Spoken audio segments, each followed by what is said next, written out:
सच्चिदानंद रूपम लसत्।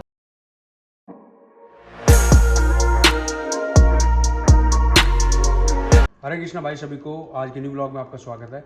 और मैं सोच रहा था कि अब थोड़ा जल्दी जल्दी व्लॉग डालूं, क्योंकि व्लॉग डालने में जो रीच है ना वो कम हो गई है। मैंने बहुत देर से व्लॉग डाले इसलिए।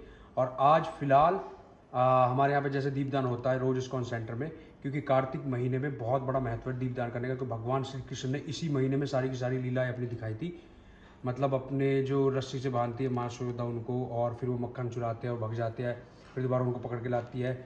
और जो तीनों मुख जब अपना खोला था, तीनों ब्रह्मांड दिखाए थे, वो भी इस महीने में दिखाए थे। और सभी आप ये देखोगे कि सारे के सारे त्यौहार ज़्यादातर इसी महीने में आते हैं। दीपावली हो गया, या फिर आपका भैया दूज हो गया, या फिर गोवर्धन पूजा हो गया, बहुत से त्यौहार इसी महीने में आते हैं। और कार्तिक माह में जो कि नहाने का भी जो बड़ी बड़ी नदी है उसमें बहुत महत्व है।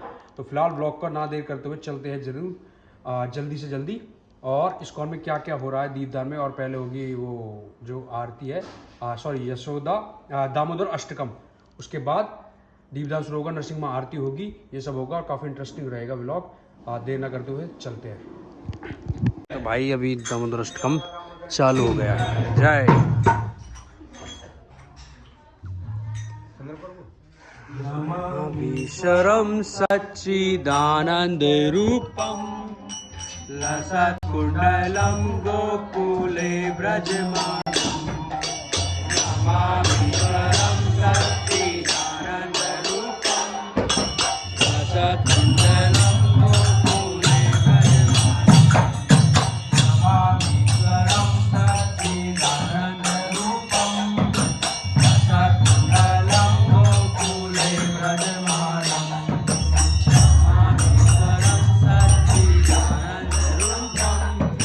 लसत्कुंडलं गोकुले व्रजमानं।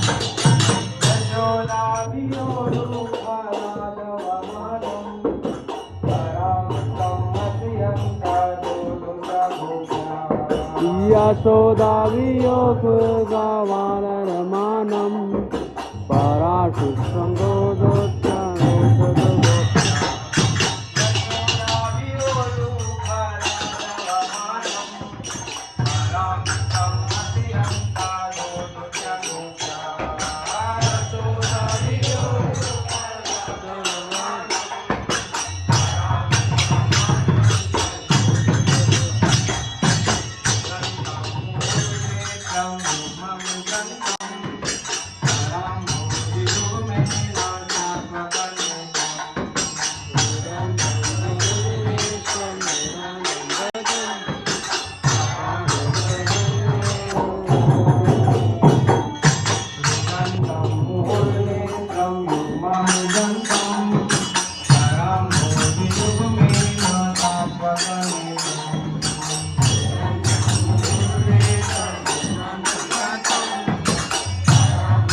नेत्र भय से विहल है। रोदन के आवेग से सिसकियां लेने के कारण उनके त्रिरेखा युक्त कंठ में पड़ी हुई मोतियों की माला कंपित हो रही है। इन परमेश्वर भगवान दामोदर का, जिनका उदर रस्सियों से नहीं अपितु माँ यशोदा के वात्सल्य प्रेम से बंधा है, मैं उन्हें प्रणाम करता हूँ। जो ऐसी बाल लीलाओं के द्वारा गोकुल वासियों को आनंद सरोवर में डुबोते रहते हैं और अपने ऐश्वर्य ज्ञान में मग्न अपने भक्तों के प्रति यह तथ्य प्रकाशित करते हैं कि उन्हें भय आदर की धारणाओं से मुक्त अंतरंग प्रेमी भक्तों द्वारा ही जीता जा सकता है। उन भगवान दामोदर को मैं कोट कोट प्रणाम करता हूँ। हे प्रभु, यद्यपि आप हर वर देने में समर्थ हैं, तद्यपि मैं आपसे ना तो मोक्ष अथवा ना मोक्ष के चरम सीमा रूप वैकुंठ में शाश्वत जीवन और ना ही नवदा भक्ति द्वारा प्राप्त अन्य वरदान मांगता हूँ। हे नाथ, मेरी तो बस इतनी इच्छा है कि आपका यह वृंदावन का बाल गोपाल रूप मेरे हृदय में सदा प्रकाशित रहे, क्योंकि इसके सिवा मुझे किसी अन्य वरदान से प्रयोजन ही क्या है। हे प्रभु, लालिमा युक्त कोमल श्याम वर्ण के घुंघराले बालों से घिरा हुआ आपका यह मुखमंडल माँ यशोदा के द्वारा बारंबार चुंबित हो रहा है और आपके होंठ बिंब फल की भांति लाल हैं। आपके मुखमंडल का यह सुंदर दृश्य मेरे हृदय में सदा विराजित रहे। मुझे लाखों प्रकार के दूसरे लाभों की कोई आवश्यकता नहीं। हे भगवान, मैं आपको प्रणाम करता हूँ, मैं आपको प्रणाम करता हूँ। हे दामोदर, हे अनंत, हे विष्णु, हे नाथ, मेरे प्रभु मुझ पर प्रसन्न हो जाइए। मैं दुखों के सागर में डूबा जा रहा हूँ। मेरे ऊपर अपनी कृपा दृष्टि की वर्षा करके मुझ दीनहीन शरणागत का उद्धार कीजिए। मेरे नेत्र के सामने प्रकट हो जाइए। हे दामोदर, हे भगवान दामोदर, जिस प्रकार आपने दामोदर रूप में नलकूबर और मणिग्रीव नामक कुबेर पुत्रों को नारद जी के श्राप से मुक्त कराकर उन्हें अपना भक्त बना लिया था, उसी प्रकार मुझे भी आप अपनी प्रेम भक्ति प्रदान दीजिए। यह मेरी एकमात्र आग्रह है। मुझे किसी भी प्रकार के मोक्ष की इच्छा नहीं है। हे भगवान दामोदर, मैं सर्वप्रथम आपके उदर को बांधने वाली दीप्तिमान रस्सी को प्रणाम करता हूँ। आपकी प्रियतमा श्रीमती राधा रानी के चरणों में मेरा प्रणाम है और अनंत लीला करने वाले आप परमेश्वर को मेरा प्रणाम है। श्री राधा दामोदर भगवान की जय जय जय। अब चलेंगे दीपदान करने।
Hare Krishna, Hare Krishna,